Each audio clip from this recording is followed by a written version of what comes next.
Not so. My name is Zeke Argenis, and I am originally from Chinle, Arizona.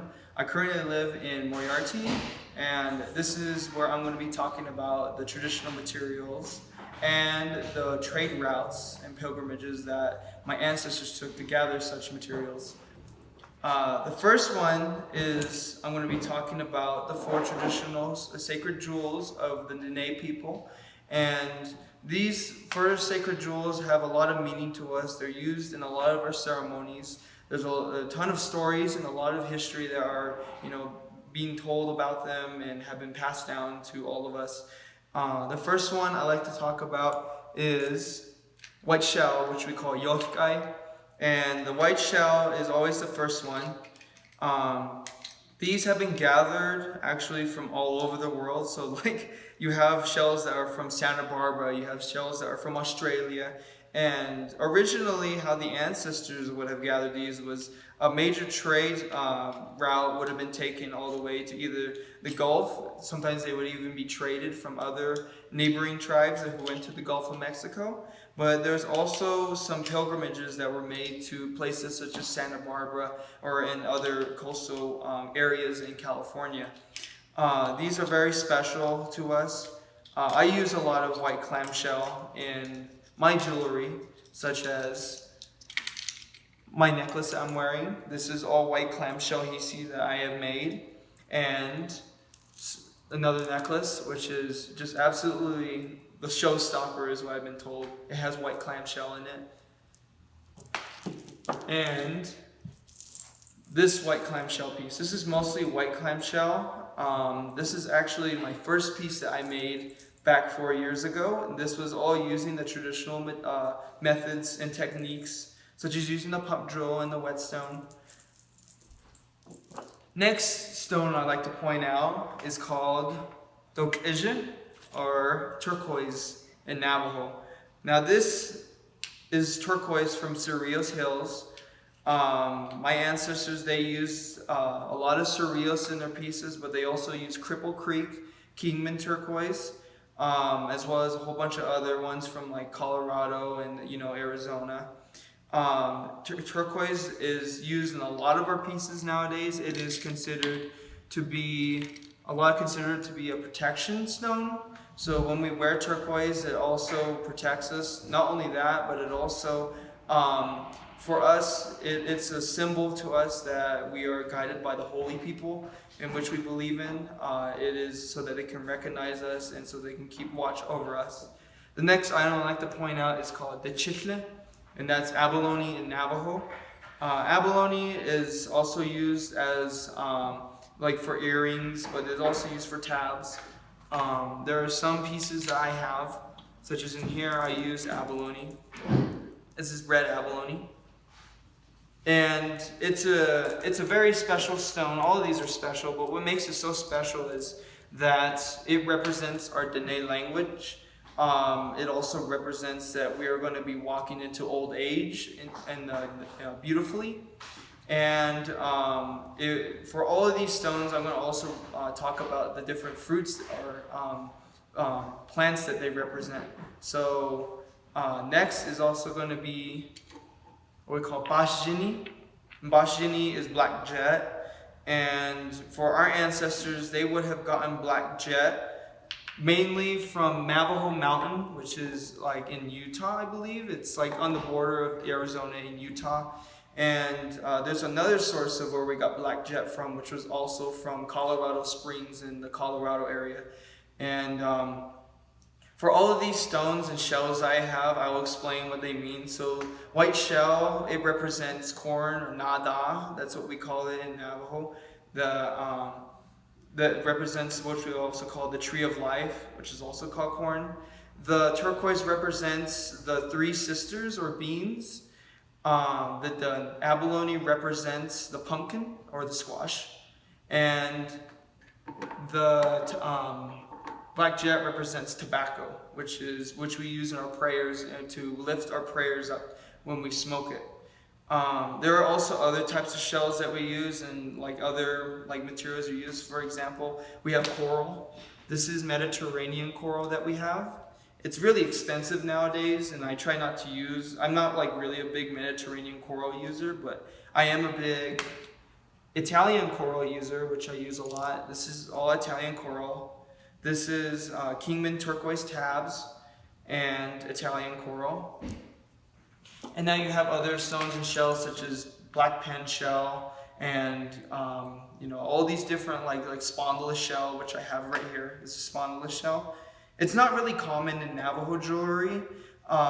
We did use it a long time ago in the ancient days, but we didn't really go after it. It was mainly, we traded it from the Pueblo people, which we got from. And so we also have shells like the spiny oyster. And the spiny oyster is really, what we used in the old days is that we would use the spines from the spiny oyster to make our tabs and beads, but also the whole shell can be used as, the whole bead itself. And so those are the sacred traditional stones and the common stones and shells that we use in our Dene jewelry. And really what I like to do is, I like to pump drill most of my beads, such as like clamshell right here. But when it gets some more complicated beads, such as these coral beads, I tend to use a drill press or a Dremel tool because of how elongated and how very fragile coral is. And when I use a pump drill on coral, it usually tends to crack it or it tends to chip it away. And more finer coral beads like this, it's like probably impossible to do with a pump drill. So what you're going to do is that you're going to take a drill press and drill all the way through here to get that, because if you just continue to use the pump drill on like coral, you're just going to risk breaking pretty much all your beads. So I would say like that's the only thing that I would avoid is using a pump drill on coral. Now in the old days, usually a lot of our coral came from trade. So back in, they would use trading posts. They would go to the traders and they would sometimes get coral. And what they would do is they'll trade for the coral and they will incorporate that into the necklace. But there have been some necklaces that I've noticed that actually have been like hand drilled like by a pump drill. And the only way you can really drill in the coral is from a pump drill is that if you make the bead width a little smaller. So when you make it more smaller, then that will actually enable you to successfully make more coral beads. But if you make them in the elongated shape they are, then it's going to be a lot more tougher than it should be. So as for that, I think that's about it for me covering these traditional tools and the materials that have been covered up. So just in sum, some of my ancestors, they have been going for miles and miles for just to find shells and stones. Like I said, Cerrillos was a really big deal, and it still is a big deal today, but that was one of the major turquoise sources that they used was in the Cerrillos Hills. As for shells, usually it was from trade. Sometimes they would go out of their way depending on like what kind of journey you're gonna make or whatever mission you're on. So like some medicine people, they would sometimes make the journey out all the way through the painstaking, journey all the way to the Gulf or to, California just to acquire these shells. And another reason why they would go is to collect ocean water. Now, ocean water is used in a lot of our ceremonies too. It's also to bring the rain. So just pretty much in sum, the ocean water, the shells that we collect are all for rain ceremonies and anything that offers moisture blessings. So with these, I'm proud to say that I work with a lot of these things because I am known to work with a lot of shell, and it's really amazing what you can learn from it. And also, not that many people believe that us Navajos actually do bead making. Like I said before, we're really known for our silversmithing nowadays. That has overtaken bead making. Now, silversmithing is a fairly new thing compared to bead making. We've had that forever, from the dawn of time.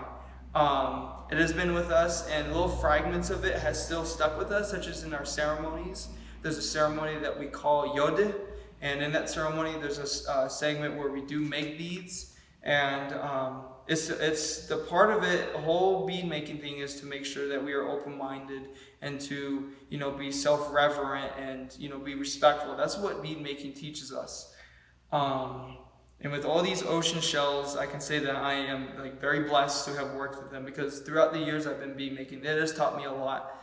And for that, I hope, that, I never quit learning, because it's always a learning process. Everything that I have taken in so far is just probably a little bit of the cookie than the whole rest of it. I have a long journey to go to. Finally, before I go on to the next subject, I like to point out I do also make fetishes. Now, these are a style of old style Navajo fetishes that I have based on from pictures I've seen and from fetishes that I own. This right here is what we call a bundle, and some people, they can call it a jish, which is a bundle, like a medicine bundle. And this bundle has the 4 sacred jewels of the Navajo. So we have the white shell, turquoise, abalone, and a black jet beads. And this is a black-headed sheep right here what we have. And sometimes people, when I do custom orders, they don't want to have a bundle together, so then they'll just ask it for just the animal itself. Now, this is a mountain lion, and the reason I like to carve these is so that we can actually remember also our fetish makers that we used to have. Now, I know Zuni and a lot of the other pueblos, they do a lot of fetish making. For us Navajos, it's not really a common thing anymore. And I'm also working a lot with a lot of big stones, such as I have a lot of big quartzes and such that we use for prayer sticks and all these other ceremonial items. So that's why I also have these rafts and these files, is so that I can actually get through it and make sure that I recreate the pieces we used to have in our ceremony. Because there's not that many people who are making stone offerings or stone prayer sticks and such anymore. There's probably I'd say a few of us that make it, but it's not really a big thing anymore as it used to be. It is a pain to make such offerings or such figurines and such, but I do enjoy making it. And for these like this right here, I use a lot, and I can make this into a fetish or a prayer stone if I wanted to, but I use this a lot for breaking the shell. So if I have a piece of abalone, I will strike that a couple of times until I get fragments of the shell I want. And then I can use that to make hishi, I can use that to make, just offerings. I can make that into a bunch of just crushed up pieces where I can use it for prayers and such.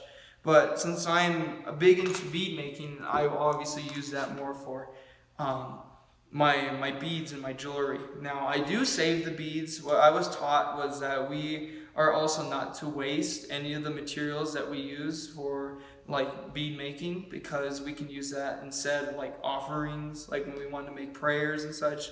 I get a lot of requests for shell fragments or turquoise fragments, just of the sort like that. And so I try and save my pieces as much as I can.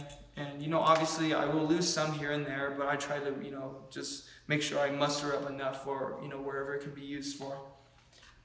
So next I will be talking about the styles and the meaning behind our old style jewelry. Okay.